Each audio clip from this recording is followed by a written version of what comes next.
Welcome to Happily Ever After, the podcast where we talk about life's big stories, from breakups and breakdowns to icky secrets and happy endings. It's the stuff that makes us human. I'm your host, Hannah Harvey. I'm a writer and a parenting blogger at mumsdays.com. I'd be really grateful if you could subscribe and leave a review, because it basically means more people can find the podcast. And I also absolutely love hearing from you, so please do contact me through Instagram at mumsdays, MUMSDAYS, with any of your stories and any thoughts you might have on the episode or any questions. You can find all the details from this episode in the show notes. Hello and welcome to Happily Ever After. It's me, Hannah, and today I'm joined by Penny, who was on last week's episode, and we were talking all about divorce and how you, Penny, kind of dealt with that process, which was particularly unpleasant, as it was for me.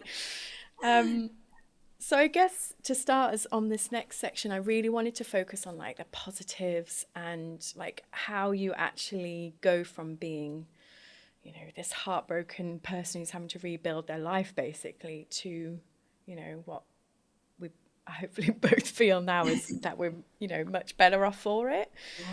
Yeah. So I guess we both went down like a similar route as we were going through divorce, of just really trying to, well, I don't know about you, but for me it was, I'm trying to work out who I am. What do I actually want? Yeah. You know, all these different things. I'm like, I don't even know who I am as an individual. Yeah. I don't know what my identity is, because I was married for so long and I put my ex-husband on such a huge pedestal. I kind of became part of him, if that makes sense. Yeah. So then I'm I like, think, you know, I was married to somebody very ambitious, and I'm quite easygoing. I'm quite I kind of like so many different things, and I'll just sort of, oh, that's interesting, but I've not ever been a like 5-year, 10-year plan kind of person. And so yeah, you can come out the other end thinking, ooh. Which bit of it was me and which bit is you? Yeah, and yeah. But I think the biggest thing that I've learned is not to judge the timeline that you're on. And, you know, I sat down with a friend and I said, you know, God, it's been nearly 3 years, or it'll be 4 years this summer, and what have I done? And she made me kind of write down all the things that I'd done. It was like this 2-page list. That's an incredible idea. Yeah. And she was like, oh, and you know, you were in COVID, you were grieving your dad, as well as dealing with, you know, divorce admin and, you know, emptying the family home, and your son was refusing to go to school. And I was like, oh yeah, you know, actually that took a lot of energy.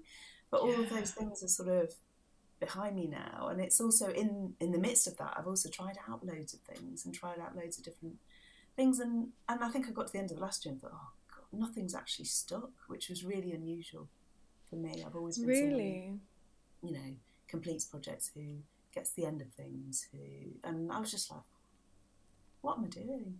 Do you mean so from a career point of view, or in terms of... or just, you know, trying out where I want to go next, or you know, how I want to live. It's been a real try things out, but I'm trying to see that, and I have now got a really exciting plan, and can you tell us about it? But it's involved a lot of just trusting and trying and failing, which I don't think I've ever let myself do before. Yeah, I'm not a fan. Like a failing, yeah. It's so hard to be like, oh, I've tried this thing, and when do you actually give it up and go, that's not working? No, I you know, I had little business ideas, or I've, you know, been trying to finish my novel for forever. It's finished, but I can't get that energy. Actually what happened was I lost all interest in it, and so I thought, I'm going to do The Writer's Way by Julia Cameron, which is all about kind of recovering your creativity. And in doing so, I rediscovered art. And Yeah, my God, I've seen some of your stuff on Instagram and yeah, they're so no, beautiful. thank you. No, and I just thought, oh gosh, I, I'm going to have to let go of the. I mean, obviously, we were talking about previously about blogging, and that's how we got to know each other. And writing's always felt like my identity and felt huge, but I just found myself getting really blocked and really just not enjoying it like I used to enjoy it. And then maybe I'll come back to it, but art just became like, oh, I think I'd blocked that years and years ago and said I'm not going to do it, but I'm enjoying it so much, and Mm-hmm. it gives me so much just joy and peace. Yeah. But yeah, no, and so I was kind of really scratching my head. What do I want to do next? And my friend said to me, listen to your heart, and my heart just kept going art. Oh, wow. And I was like, oh, it was just this thing that part of the artist's way was, spend an hour a day doing something creative. And I thought, well, I'm not really enjoying writing. I'll do something else. I'll just pick up this book and, do a bit of sketching each day. And then, and then it's just grown and grown. So actually, I've just found out I've got into Derby Uni to do a fine art degree. Penny, that's Yeah, amazing. Oh my God. I know, and Ah, I'm just like, because I was starting to panic. I was thinking, gosh, my kids are going to be gone soon, and I'm going to feel really like empty nest, and what am I doing? And I just thought, what would I really, really do? It's like that. What's it, what we do with this one precious life? And I just thought, that's so beautiful. yeah, And do you so know what? I think it comes back to that compassion thing we were talking about yeah, last yeah, week, yeah, and giving ourselves permission to do the thing that we're actually feel called to do. yeah. Because there's so. I mean, it's a classic thing in therapy is that when you hear should, it's Yeah, actually I something. should. Oh I my should do God. this. I My should should finish this voice is novel. like I should loud. start another blog. I should get, a job with my writing. But, and maybe I will in future. But it was just, it was becoming torture. So Yeah, it's just, there's no point. and it's accepting, I think, as well that you're. I read something really beautiful recently, and I'll have to paraphrase it, but it's like when you go into a healing journey, you create something to survive, a persona to survive it, and then you Yeah. almost have to kill that person and become something else. And that's really hit me recently. What the hell? Yeah. Yeah, it's like you think, and this is it, I think, God, I've been building, I've been building, I've been building, what am I doing Come all on, this I'm stuff doing all for? this healing. And then it's like, oh, That was no, actually a shell, yeah, and inside of a chrysalis or something, inside yeah, something beautiful is waiting to emerge. yeah, and it really suddenly, I That mean, sounds I really started to, painful. yeah, no, I think it's been the most painful part of my life. But then I don't think I've ever learned so much about myself, about life. Um, yeah, and it's funny because I have a couple of really good friends from university who've been through, I'd say, these kind of healing journeys, not a divorce journey, but very different healing journeys. And they were kind of like waiting at the other end, going, waiting for, because I think a lot of people are just sleepwalking through life. Yeah, yeah. And then suddenly something, the universe will go, oh no, I'm going to pick you up and put you over there and shake everything up, and you have to go through this horrendous at the time journey, but then it kind of makes you see life so differently. Yeah, it does.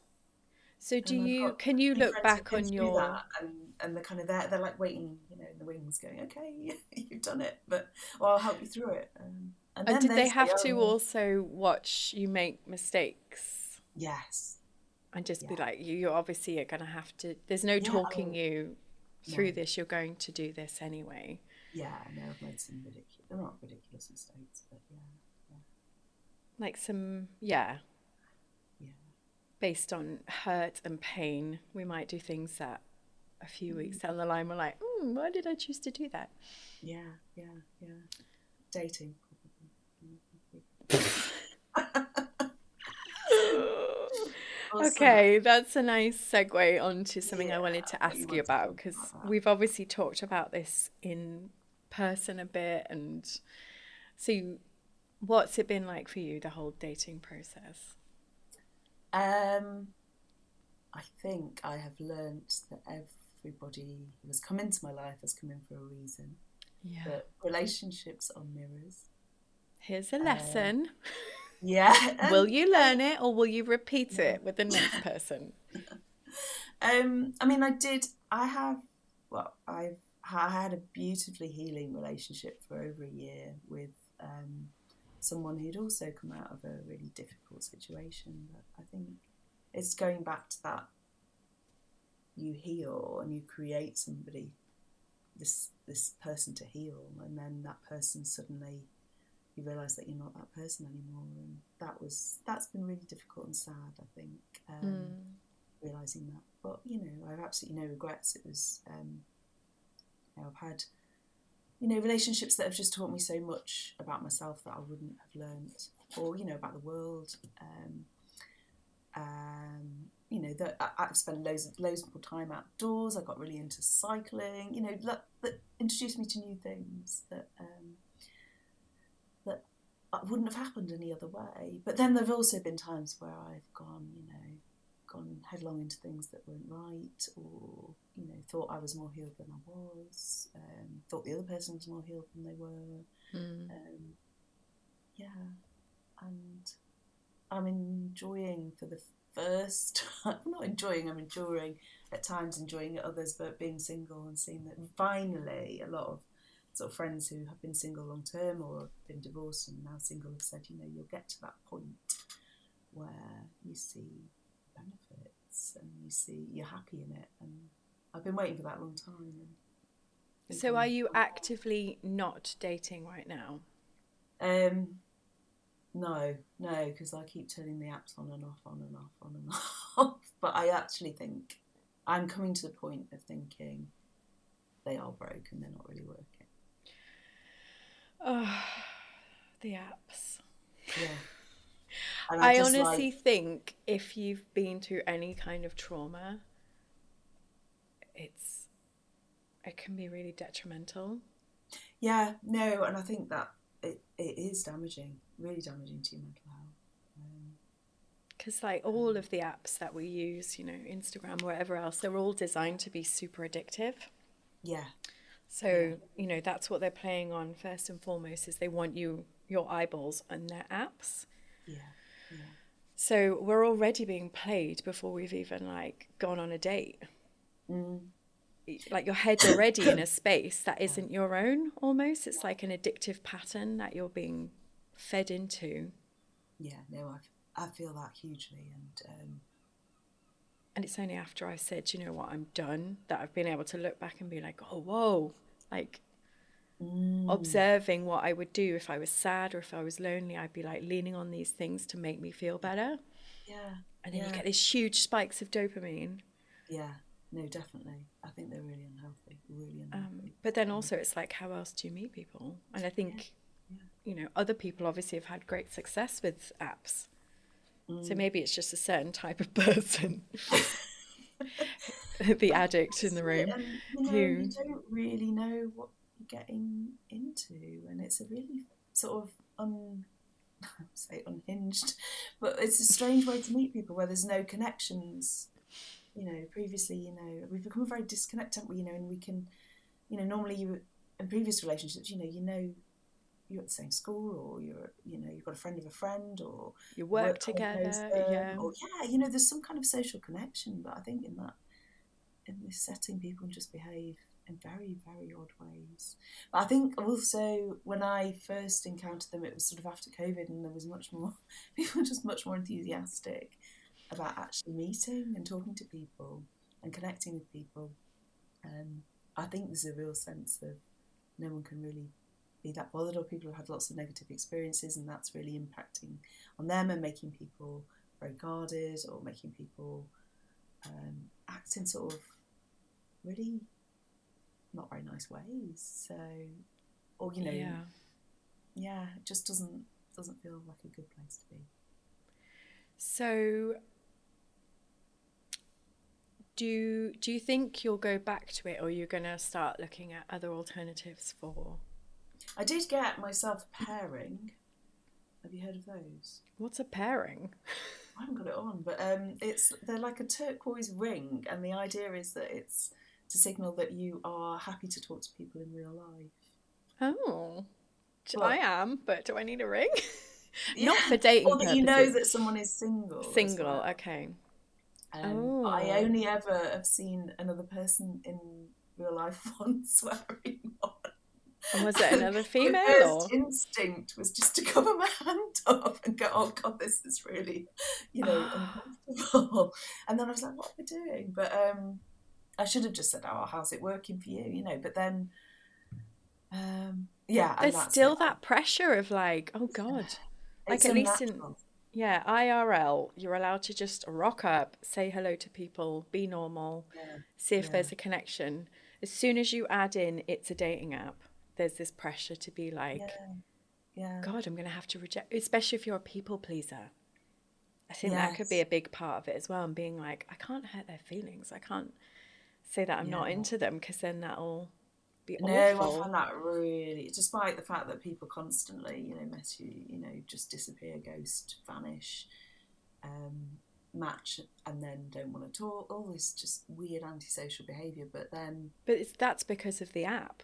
It's yeah, yeah, designed to make you yeah, addictively swipe, swipe, swipe. And then you yeah, suddenly realize, oh, just to see if they match with you and you get the hit. yes, And yeah, then when you do, you're like, oh, but I don't actually fancy them, or I don't want to speak to them, or I'm not yeah, sure yeah. about that red Or this flag. isn't practical, or yeah, this is yeah. It's like a video game, isn't Yeah, it really, really is. it? Mm. It's Mm. like playing The Sims or something, and Yeah, you're reading through what people have put, and there'll be certain people who are like telling you off before you've even oh God, swiped on them. the shame that goes with it, it's like, and also it is the level of social comparison because, people only put their best version of themselves. It's So so it's like, good. so then you start to think, oh God, do I go to the gym enough? Oh God, am I happy enough? There's a lot of, men with this like, good vibes only. I'm a very positive person, don't want any drama. And it's just like, If you're writing, I don't want drama in my profile, they absolutely want drama. yeah, yeah, yeah. That's my opinion. Whatever they're writing in it is what they want. Otherwise, you wouldn't bring our Yeah, attention to it. yeah. Oh, it's just, yeah, a soul destroying place to be, actually. Yeah, so, Oh, yeah. sorry to be such a downer on the apps. No, no, don't, no. I've come to that conclusion myself, and I'm hoping actually. I mean, I think I've always had quite an isolated career path, but yeah, the art's going to get me out a bit more. Oh my God, you're going to get yourself a little toy boy No, from uni. but then it was funny actually. I took my daughter to the open day because she's 17, and they had like a parents student walk round, and then they kind of said, okay, so the parents want to go and get coffee, and we're going to do like a little session with the students now, And so, did and I your was like, daughter have to go and get a coffee while you? and I was like, oh, it's me, and I could see all these like 18-year-old boys going, Hang on a minute. we wanted her. She was No, cool. they want you. They'll love you.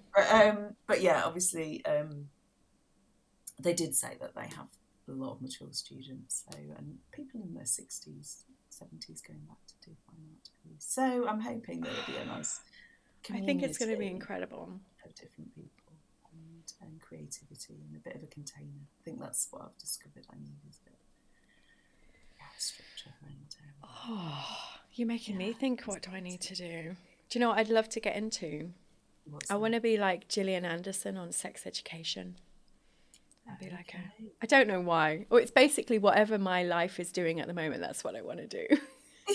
So when I started out blogging, I was pregnant. So I was like, Yes. my blog will always be about pregnancy. Yeah. Obviously, as soon as you've got a baby, you're like, I don't give a shit about pregnancy anymore. So then it Yeah. becomes about the newborn, and then about the marriage, and then about Yeah. the divorce. Yeah. Yeah. No, I couldn't bring myself to go back to mine, No. but I've kept writing about things on Instagram, and Yeah. that's enough for me, I think. Mm-hmm. Lovely. So tips for moving on, what do we think? Yeah, don't judge your timelines. Oh God, Let yeah. yourself fail. Let yourself try things. I think I had a particularly jarring dating experience at the end of last year, but it did force me to go right. I really, really want And Yes. I've looked at volunteering, and I've got a really exciting role. I'm not allowed to talk about it yet, but really exciting volunteering role coming up, and which I never would have considered. I think I did not have this experience last year that just really derailed me, and I have also got the art, and I've just thought, right, yeah, so it's. But I did spend a lot of time, like I did a cookery course. I was like, why am I doing this? I think that was to heal the fact that I've always loved cooking, but after the divorce it became just, I don't know, something in my head just went, this is too That stressful. happened to me too. Yeah. I completely stopped being able to cook. I think it Yeah. became a connection between feeling like I was just a living nanny and chef towards the Yeah. end. Yeah. So I Yeah. was like, I'm not cooking for anybody. And it wasn't until I've met the guy that I'm with now that I've actually started to cook again. Yeah. I got a Le Creuset, like this beautiful little pink Le Creuset pot off my brother last year for my 40th. And I didn't use it until I'd met this guy, and I was finally like, oh, I feel safe to actually want to make him something without then feeling like I'm just becoming domesticized or whatever the word is again. No, there was definitely that, and there was a real sense of comparison between both. I think especially because I'm vegetarian and their dad's a carnivore. It was a real sense of comparison. Am I feeding them right things? Am I? Is this How do good I know enough? Is it going to be okay? Yeah, and supermarkets became really stressful. But anyway, moving on. That's what we're doing. But yeah, so the cooking course was really healing. I thought, It's so I didn't know interesting. why So I was just follow doing. your urge, right? Yeah. So if you get an urge to do something, find out why. Do it for And a bit and sometimes you find out don't know why. why you're doing Yeah. things. I did a fantastic course with Rachel Smithbone, and I was going to launch this little product idea that I had, and I just got to the end of it, and I was like, I don't think I've done it because I want to do it. I think I've done it, for my parents. It was very weird. It was it was all about grief, and it was about a bit of a grieving journey, and so I was like, yeah, that's why I've done it, but I don't think it's taking me. I did another course about developing some oracle cards, and that sort of sat gathering dust. I enjoyed doing it, but getting things over the line has been really, really difficult. But I'm not going to beat myself up about that now. It's just trying things. Yeah, And it if I comes hadn't back gone to what you down were the saying. process of this volunteering role, and there's lots of points where I was like, I'm not doing this. This is wrong. I can't cope with all this. It won't happen, or I won't do it, or the art degree as well. I was like, oh, what am I doing this for? And then you walk down the line, and then in the process, and something will click, and something will be like, yeah, this is right, and this is what I want to do. But it's letting yourself experiment. Yeah, and doing things for you because you want to do them, not because it's for anybody else, for any other reason. Yeah. And I did lots of travelling. It was a bit like eat, pray, love. I had different phases. But then I got to the point with travel where I was like, I can't get enthused about travel. And that used to be my travel blog, and travelling has always been massive. And I've had amazing adventures, but I kind of sat there at the end of last summer, parting ways with my friend after interrailing, and I just wanted to get on another plane. And I thought, actually, what I'm doing is trying to run away. Yes, fight or flight. You're still in that bit of your brain. Travel's about. And travel's been beautiful, and it's been healing in its own way. But also, I was like, I then came back and really thought, right, I've got to really focus on grounding myself in my life. And it's the little everyday things, the little rituals that keep me grounded at home and wanting to be at home, especially when your kids come and go and you're juggling. That's really hard, juggling two different lifestyles, when you're really busy and you've got kids in the house, and then when you haven't. It's those little things that keep you grounded. So I've done a lot of work on that more recently, I think. On helping you get grounded? Yeah. And just being in this everyday life. Yeah. It's not as easy as it seems. No. There's so many shiny distractions and new projects. I'm just running off again. Yeah, Getting interesting. that balance. Getting that balance. Mm-hmm. All right. Oh, what else did I say? Trust. Having a lot of trust, I think, is really important, because I think you Yeah. can catastrophize. That's the word, yeah. And you think, it's not. It's all going to be terrible because that was hard. Because that was terrible. The future's going to go wrong, or But actually, I've got this lovely little thing that I have on my desk, and it just says, what if it all goes right? Mm. And I think And the we thing often think, is with it's going to stuff, go wrong. It's going to be hard, but actually, yeah. What it if it all might go goes right? wrong and right. I think Yeah, that's what I learned from CBT is like, it's probably not yeah, going to be amazing and it's probably not going to be awful. It might well be just in the middle. yeah, yeah. And that's And it's okay too. yeah. I think it's learning to, when you've been in sort of a traumatic situation, you're really used to highs and lows, Yes. and I think, going back to dating apps as well, you start to crave those highs and lows. I'm always like, I have this weird thing of like going to check the post box. It's like I'm expecting like a golden ticket for Willy Wonka to just magically appear. Or I think it goes back to blogging days and getting mad things in the email. But it's that dopamine hit. You're like, come Mm-hmm. on. And dating apps are the same. But it's learning to navigate a kind of a steadier path and find the dopamine, the hits in enjoying your coffee, in enjoying a sunset, in lighting a candle, in Getting in to bed just on time. yeah, in simple things, yeah. And Yeah. that's where, although the gratitude, I know what you mean about gratitude, it is part of that compassion app that I mentioned, and I've always really struggled with it myself, but somehow doing it in that app at the end of the day and doing it religiously has been a positive. And also there's one where you, at the start of the day, you think, what would make today a good day. So for today, mine was like, really having a good chat on this podcast, and Yay. taking the Tick. dog for a walk, and it's thinking, what's going to make a good day, and then unpicking it at the end, those really little basic things. Yeah. Um, Before you go, we were going Mm. to talk about because you've written books. Yeah, Like you've yeah, done no, so many actually, different things, and I think yeah. this one in particular, especially, we were talking last time about how you support your children through, Mm. something traumatic like divorce, because obviously their entire world's changing as well. Yeah, Um, you've got tools to help people. yeah, no, the two books that I co-wrote with Becky, who was a blogging friend as well, that name of Becky Goddard Hill. Create Your Own Happy and Be Happy, Be You. This one is aimed at Uh teenagers, huh. and this one 6 to 11-year-olds, and this one actually has got a chapter on navigating divorce. Amazing. Yeah, I remember seeing them now. I but think I've they're even bought one of basically them.